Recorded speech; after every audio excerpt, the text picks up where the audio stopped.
मध्ये उपस्थित असलेले जे संस्थापक आहेत, आपल्या जजचे भूषण आहेत, त्या सर्वांचे मार्गदर्शक गुरुवर्य डॉक्टर श्रीपाद जोशी सर, ज्येष्ठ नागरिक संघाचे अध्यक्ष, आमचे सातत्यानं आमच्या संपर्कात असणारे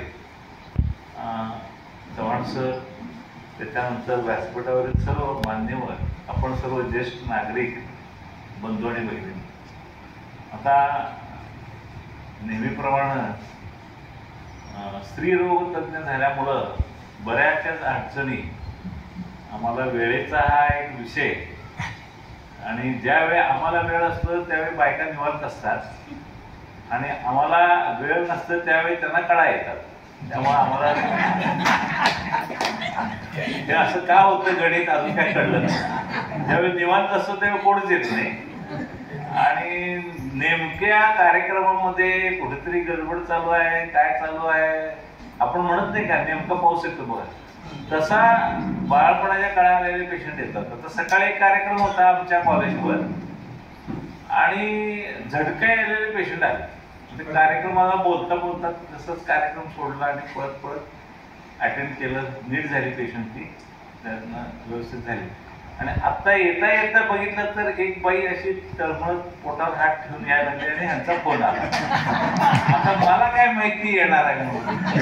जोशी सर म्हणायचे तुम्ही बरोबर 4:30ला या, आलो असतं तर बरं झालं असतं, पण तू 4:30चं मी थोडं 15-20 मिनिटं उशिरा केल्यामुळं तिनं मला बघितलं आणि मी तिला बघितलं. ते म्हणजे कुठं चाललाय, येतो.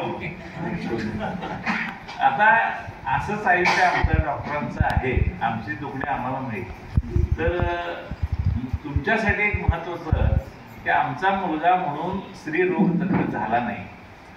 त्याला कारण असं आहे की लहानपणापासून तो बघत आलाय की जेवताना सुद्धा पूर्ण जेवण आमच्या नशिबात आहे का नाही हे आम्हाला माहीत नसायचं. म्हणजे ताट अर्धवट सोडून खाली जावं लागायचं.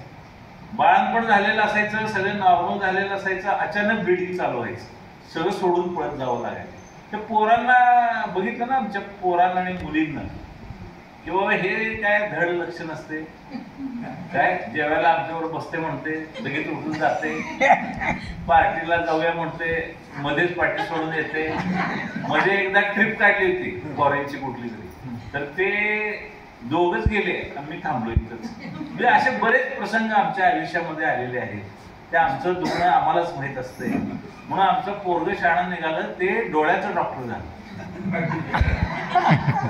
इमर्जन्सी नाही. आणि पोरगी त्यापेक्षा हुशार, ती डर्मॅटॉलॉजी झाली, म्हणजे स्किन स्पेशलिस्ट.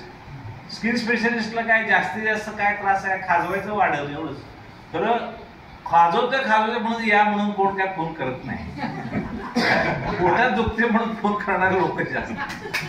त्यामुळे हे सगळा प्रकार, ते दोघंही अशा पद्धतीनं, मुलगी आमची तिकडे बेंगलोरला सेटल झाली, मुलगा आमचा सिनर्जी हॉस्पिटल सगळ्यांना माहिती आहे. आता त्या सिनर्जी हॉस्पिटलमध्ये ऑप्शनचा सगळं ते पाहतोय आणि दर मंगळवारी तो इथं जतला सेवा द्यायला येतोय. ज्येष्ठ नागरिकांसाठी मी असं सांगतो की तुमच्या काहीही डोळ्याच्या अडचणी असतील तर तो एक तरी तज्ञ आहे. 3 वर्ष त्याने नाशिकला MS ऑप्थॅल्म ही पदवी घेतली.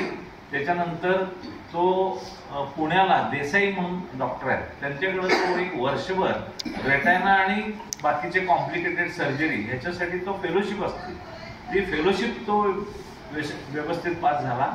आणखीन एक वर्षा ठिकाणी पटवर्धन सरांच्याकडे पण काम केला, सगळीकडे काम केला आणि स्वतः सिनर्जीमध्ये 1000च्या वर ऑपरेशन केला.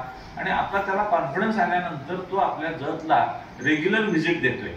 त्यामुळे तुमचे कोणाचे कॅटरॅक्ट, मोतीबिंदू असेल, डोळ्याचे प्रॉब्लेम असतील, काही असतील तर तुम्ही या. ज्येष्ठ नागरिकांना बऱ्यापैकी आम्ही सूट सवलत सगळी देत आलेलो आहे.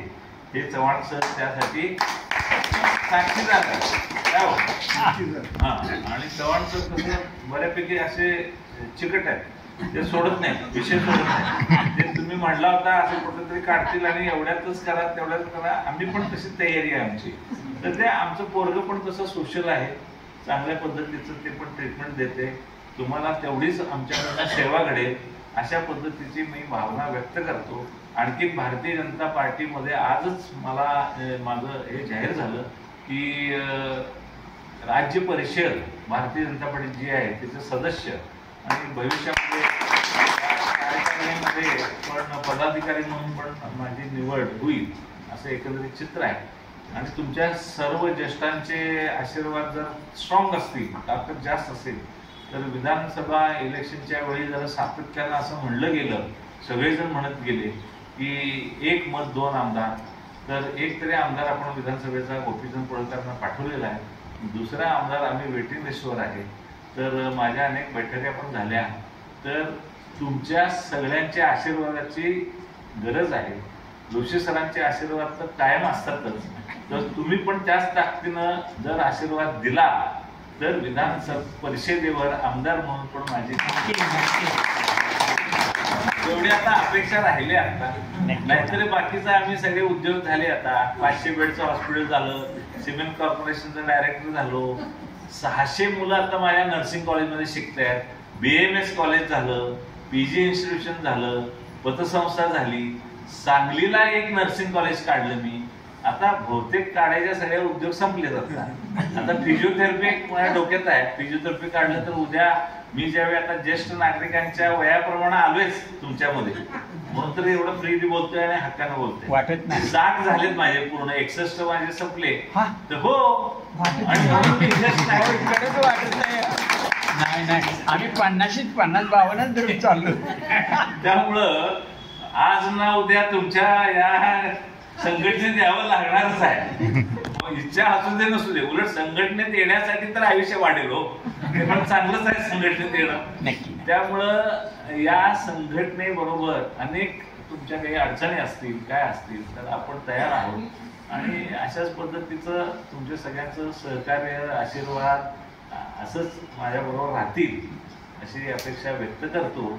आणि अनेक कामं आपली जे एकत्र तुमचे असतील, आणखी कोणाची तरी कामं असतील, अडीअडचणी असतील, तर आत्ता आपण या लेवलला आपण चांगल्या पद्धतीनं पूर्ण करू शकतो असा विश्वास आमच्यात पण आहे. आणि असंच पद्धतीचं तुमचं पण आयुष्य तुम्हाला दीर्घायुष्य लाभो. तुम्ही पण हसत खेळत सुखानं आनंदानं उर्वरित आयुष्य जगणं. कारण शहरामध्ये खूप अडचण आहे. आपल्या तालुक्यात वातावरण चांगलं आहे, ज्येष्ठांना मान सन्मान सगळं आहे. जोशी सर तरी जत शहराचं भूषण असं नसून अख्ख्या महाराष्ट्राचं प्रतिनिधित्व जतमधून ते करतायत. साहित्यिक म्हणून आहे, आत्मचरित्र त्यांचं आहे, जीवन गौरव त्यांना पुरस्कार प्राप्त होणं हे काय फारशी त्यांच्या दृष्टीनं छोटी गोष्ट आहे, परंतु त्या निमित्तानं आपलं जतचं नाव संपूर्ण महाराष्ट्रभर होतं. असे ज्येष्ठ साहित्यिक असतील, मार्गदर्शक असतील आपल्या आसपास आपल्या या संघटनेत आहेत. त्यामुळे संघटना दिवसेंदिवस तुमची चांगली स्ट्रॉंग व्हायला लागली. स्वतःची इमारत तुम्ही आलात, स्वतःची इमारत बाकीचे डिपार्टमेंट बाकीचे कोणी लवकर करू शकत नाही. तुम्ही ज्येष्ठ असून तुम्ही तुमच्या ताकदीवर ही बिल्डिंग पूर्ण करून दाखवली. इथं रेग्युलर मीटिंग होत आहेत. अशाच पद्धतीचा तुमच्या या कार्याला मी मनापासून हार्दिक शुभेच्छा देतो. थांबतो. जय हिंद.